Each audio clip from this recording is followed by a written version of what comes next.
he has what he calls the ontological principle, which is basically actual occasions are the only reasons, the only causes. All the agency is with the actual occasions of experience and not with the eternal objects. It's the actual occasions that draw upon or ingress the eternal objects. And so this is almost an inversion of Plato.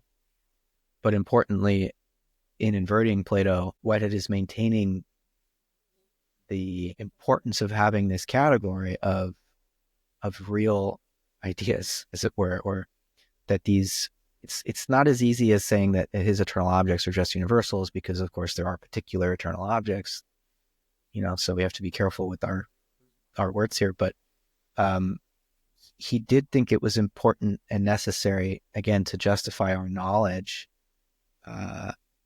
that we be able to make reference to eternal objects. And what that means is that, he gave the example of Cleopatra's Needle, which is in London on the Thames, I believe. Physically speaking, at the molecular and atomic level, the statue is made of marble.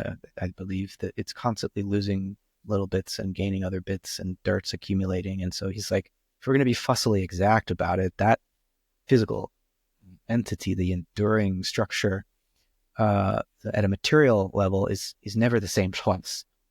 It's constantly wasting away. And indeed, in World War, not sure if it was one or two, probably World War II, it was damaged by a bomb, so it's, physically speaking, it's never the same twice, but yet we are able to visit it on multiple occasions throughout our lives and say, oh, there it is again.